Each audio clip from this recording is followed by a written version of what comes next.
વિશેષ વાતો નથી કરવી, પરંતુ જે રીતના તાજેતરમાં આપણે સૌએ જોયું કે કમોસમી વરસાદના કારણે, માવઠાના કારણે જે ખેડૂતોની કમર તૂટી ગઈ છે, કમોસમી વરસાદે આ ખેડૂતોને આત્મહત્યા કરવા માટે મજબૂર બન્યા છે, ત્યારે સમગ્ર ગુજરાતની અંદર જામખંભાળિયા, ઉના, ભાવનગર આ દુઃખના સમયમાં તમારી સાથે ઊભી છે.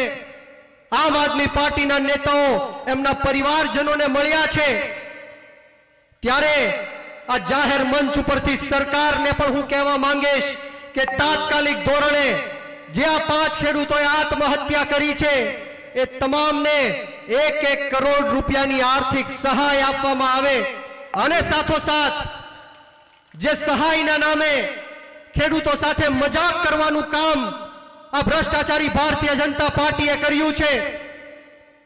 42 લાખ હેક્ટરમાં ખેડૂતોને જ્યારે નુકસાન થયું છે, 10,000 કરોડની સહાય, પરંતુ જ્યારે આપણે વીઘે જોઈએ છીએ તો માત્ર 3,520 રૂપિયા આપવાનું કામ આ સરકારે કર્યું છે.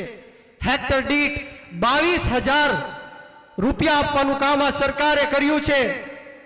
પરંતુ પંજાબની અંદર આમ આદમી પાર્ટીની સરકાર, ભગવત માનની સરકાર હેક્ટર દીઠ 50,000 રૂપિયા 1 મહિનાની અંદર આપવાનું કામ કરે છે.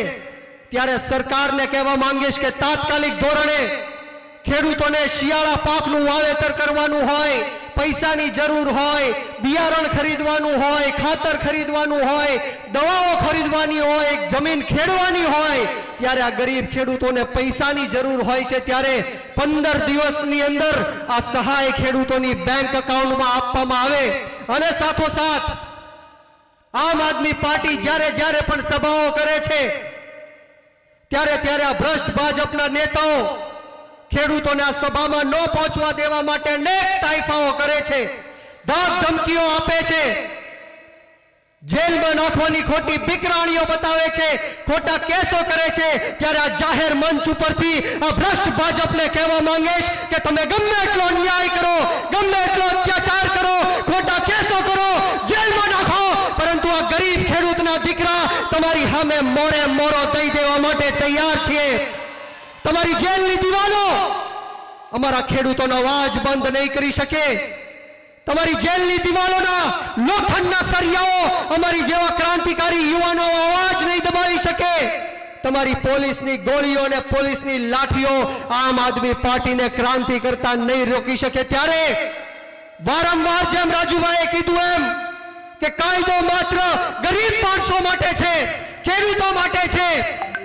બોટાદની અંદર જે રીતના ગરીબ ખેડૂતો ઉપર જે રીતના જલિયાવાલા બાગમાં આ અંગ્રેજોએ નિર્દોષ લોકોને ચારેય બાજુથી ઘેરીને ગોળીબાર કર્યો હતો, એવી જ રીતના બોટાદની અંદર હળદર ગામના નિર્દોષ ખેડૂતોને, નિર્દોષ લોકોને જે ભ્રષ્ટાચારી ભારતીય જનતા પાર્ટીએ પોલીસને હાથો બનાવીને ચારે બાજુથી આ ગામ ઘેરીને ખેડૂતો ઉપર જે લાઠીચાર્જ કર્યો છે, ટીયર ગેસના સેલો છોડવામાં આવ્યા છે, નિર્દોષ ખેડૂતોના હાથ પગ ભાંગીને એને લોહી લુહાણ કરી દેવામાં આવ્યા છે.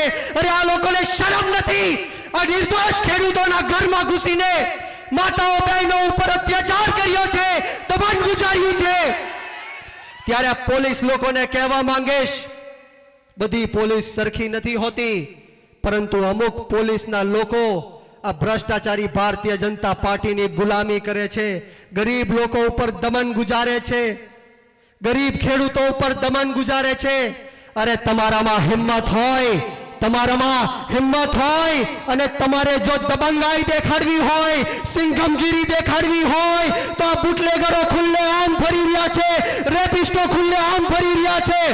1 વર્ષની અંદર આ ગુજરાતમાં 900 કરતા પણ વધારે નિર્દોષ લોકોના ખૂન થયા છે. ક્યાં હતો તમારો કાયદો? ક્યાં હતો તમારો કાયદો જ્યારે બોટાદની અંદર, વિછિયાની અંદર નિર્દોષ ખેડૂતો ઉપર લાઠીચાર્જ કરવામાં આવ્યો, 307 જેવા ગુનાઓ દાખલ કરીને ખેડૂતોને અંદર પૂરવામાં આવ્યા? ત્યારે આપ સૌને કહેવા આવ્યો છું કે આપણે સૌએ જાગૃત થવાની જરૂર છે, હાથમાં જગાડવાની જરૂર છે. અને આ ગુજરાતના ડેપ્યુટી સીએમ અને પૂર્વ ગૃહમંત્રી હર્ષ સંઘવી વારંવાર એવું કહે છે કે કાયદો કાયદાનું કામ કરશે, કોઈ પણ ચમરબંધીઓને છોડવામાં નહીં આવે, કાયદામાં રહેશો તો ફાયદામાં રહેશો. કાયદો તો માત્ર ગરીબ લોકો માટે છે, પરંતુ કરદાવાળાને ફાયદો કરવામાં આપે છે. ત્યારે આ જાહેર મંચ ઉપરથી હર્ષ સંઘવીને પણ કહેવા માંગીશ, અરે ભાઈ તું પણ કાયદામાં રહીશ તો ફાયદામાં રહીશ. નહીંતર આ ઈ ગરીબ ખેડૂત છે કે તમને કાયદો પણ શીખવાડી દેશે અને ફાયદો પણ શીખવાડી દેશે. ત્યારે દોસ્તો આજે ગરીબ ખેડૂતોની આપણે ગુજરાતમાં હાલત શું છે? શા માટે ખેડૂતો વિરોધ કરી રહ્યા છે? શા માટે ખેડૂતો આક્રોશમાં છે? શા માટે ઈશુભાઈ બોલી રહ્યા છે? શા માટે તમામ નેતાઓ બોલી રહ્યા છે?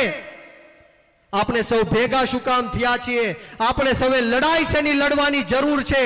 દોસ્તો લડાઈ એટલા માટે લડવાની જરૂર છે કારણ કે આ ગુજરાતની અંદર જ્યારે આપણો ગરીબ ખેડૂત પોતાનો પાક વેચવા માટે જાય છે ત્યારે એને પૂરતો પાકનો ભાવ નથી મળતો. સિંચાઈના પાણી માટે લાચારી કરીને ભીખ માંગવી પડે છે. ત્યારે હું આ સરકારને કહેવા માંગીશ કે જો તમે આવનારા દિવસોની અંદર સમગ્ર ગુજરાતના 54 લાખ ખેડૂતોનું દેવું માફ ન કરો, એમએસપી કાયદો ન બનાવો, કૃષિ પંચ અને લાંબા ગાળાની કૃષિઓ ન બનાવો, બોટાદની અંદર જે 85 લોકો જે જેલમાં છે એને તાત્કાલિક છોડવામાં નહીં આવે, તો આવનારા દિવસોમાં આમ આદમી પાર્ટી 54 લાખ ખેડૂતો સાથે ગાંધીનગરનો માર્ગ અપનાવશે, વિધાનસભા ઘેરશે અને આંદોલન પણ કરશે. મિત્રો, આ ગુજરાતનો ઇતિહાસ, આ દેશનો ઇતિહાસ એવું કહે છે કે જ્યારે જ્યારે આ ગરીબ ખેડૂતોએ અવાજ બુલંદ કર્યો છે ત્યારે સામે કોઈ પણ સત્તા હોય, આ ગરીબ ખેડૂતોના હાથમાં એ તાકાત છે કે કોઈ પણ સત્તાને ઉથલાવી નાખે છે. યાદ કરો એ કોંગ્રેસની સરકાર 1987માં આજ કોંગ્રેસની સરકારે ખેડૂતોને ગોળીએ દીધા હતા, ગોળીબાર કર્યો હતો. ત્યારે આ કોંગ્રેસની સરકારને ફરીવાર ક્યારેય સત્તામાં નથી આવવા દીધી. ત્યારે એટલી જ વિનંતી અને આશા સાથે હું મારી વાણીને વિરામ આપીશ કે આપણે સૌએ જાગવાની જરૂર છે.